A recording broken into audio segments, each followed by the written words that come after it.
One of the first things that you learn when you get into Disney pin trading is that there are so many fake pins and that nowadays they're really everywhere. I'd say that 90 to 95% of the pins on cast member lanyards or pin boards in the parks are all fakes and scrappers. Now, fakes and scrappers, they're kind of used synonymously now, but they do mean two different things. So a scrapper is a pin that is produced in a Disney authorized facility, but it either didn't pass quality control or it was beyond the production limit needed, and so these pins were supposed to be scrapped, thrown away. However, people in the factory then took those pins and resold them, which is different from fake pins or counterfeit pins, which are just, outright copies made from stolen molds, from copied molds in other facilities. And so the majority of the pins that are out there are just the downright fake pins. And the biggest reason why there are so many fake pins just flooding the parks and everywhere are from the pin lots that are sold on eBay, Amazon, Etsy, sites of the like. So these are the pin lots, and you'll see photos of these pins in these little cheap plastic baggies with the little red line on top. And these are pins that are being sold for less than $1. So typically they're the pin lots where you'll get 100 pins for only $40. Well, the reason you're getting, a deal that great is because, every single one of those pins is either a fake or a scrapper. And I can absolutely guarantee that. And I'm going to go through some of these pins and show you how to identify that and how to know that. And so all these sellers that sell these huge bulk lots, they sell so many thousands of pins, and they'll even have, really positive high feedbacks. So I have seen a number of eBay sellers where, I can see every single pin they're selling is fake, and they'll have 100% positive feedback. And that's because, if you're just starting off, pin trading, or you just wanted to find a good deal of pins to trade in the parks, you don't know that fake pins, are even a problem. And some people will, figure it out and return the pins, and the sellers, will convince them to leave positive feedback. Will I let you return them? They'll try to get feedback changed.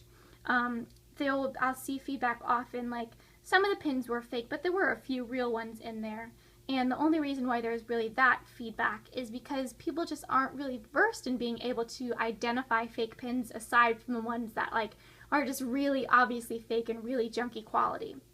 So these pin lots that are being sold with these fake junky pins have descriptions that read like, all pins are 100% tradable. Well, the pins are tradable because per Disney's trading guidelines, if a pin has copyright Disney on the back, then it can be traded. But that doesn't mean that the pin is authentic just because it says copyright Disney on the back. That's, if you're making a counterfeit version of a pin, that's what it's going to say. Another thing they'll say is all pins come with, the little rubber Mickey icon backs. Well, of course they do, because anybody can buy these, rubber Mickey pin backs. That has absolutely nothing to do with whether a pin is official Disney or not. Oftentimes you'll see things like, all pins have been traded for in the parks, and they'll be, on the descriptions of, pin lots where they've sold thousands of them. So think, how is it possible to trade thousands upon thousands of pins in the parks? And also, trading pins in the parks, you have to already have pins to trade pins. It's not like you can just get free pins. So those are some very common things where these eBay sellers that just sell these counterfeit pins in bulk, they'll put these, kind of key terms in the descriptions to kind of skirt around things. You want to find that the pins are absolutely 100% guaranteed authentic.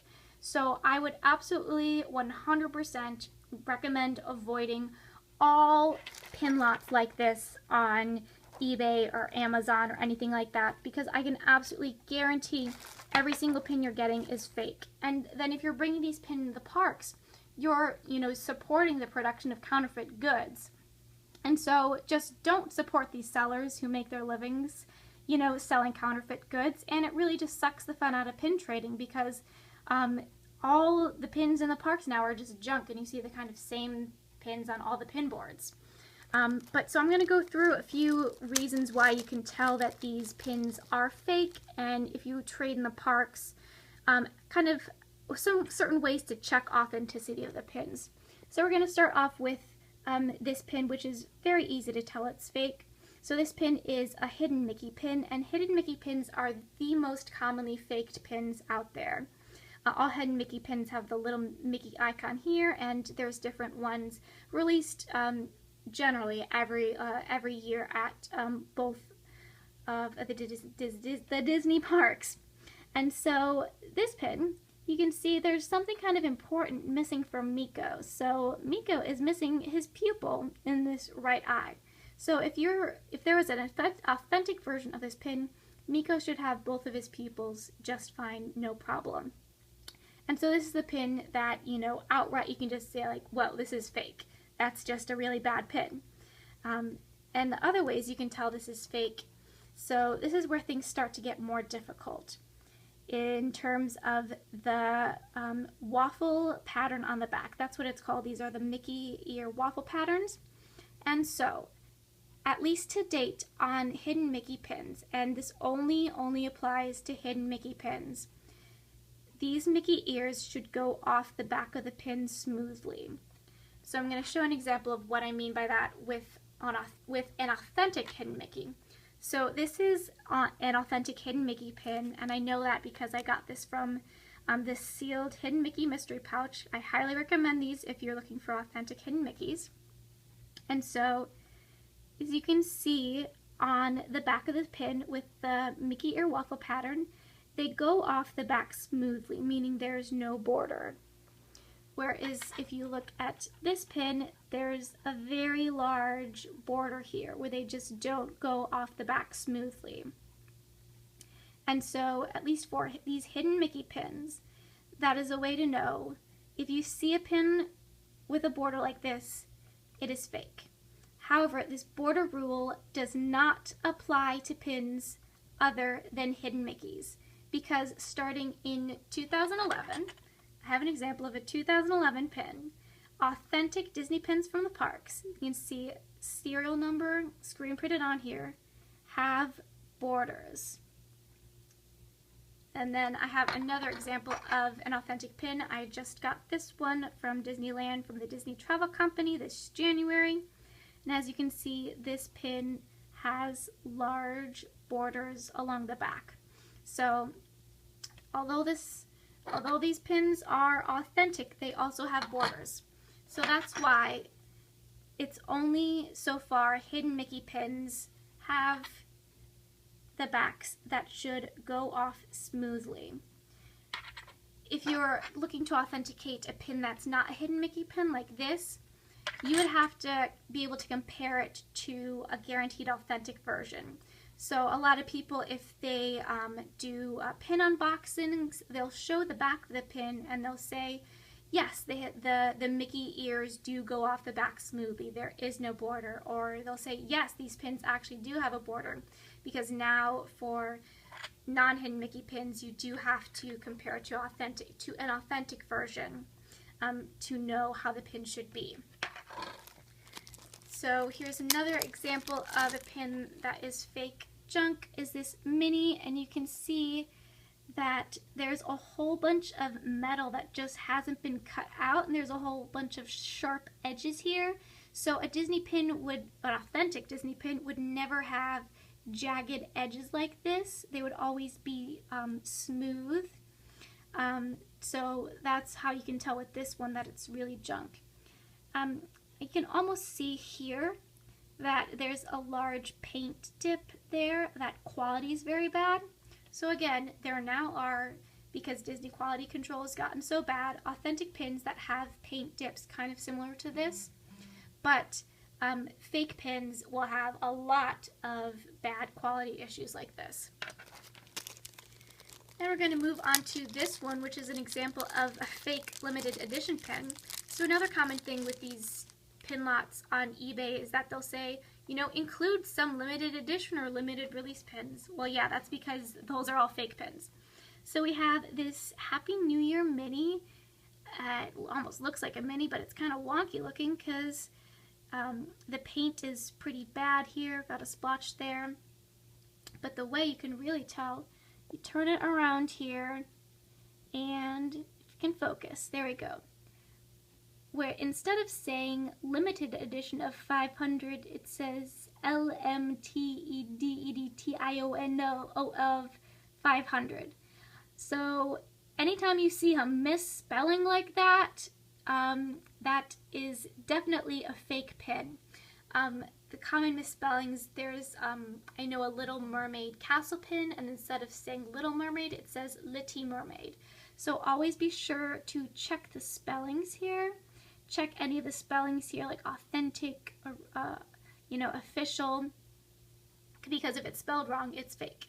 And again, you can see this pin, you know, in addition to being awful quality, having bad spellings, there's borders around this one as well. And because this pin is from, it looks like 2009, it is before 2011 when they started producing authentic pins with borders. So you can see, yes, this one is absolute junk.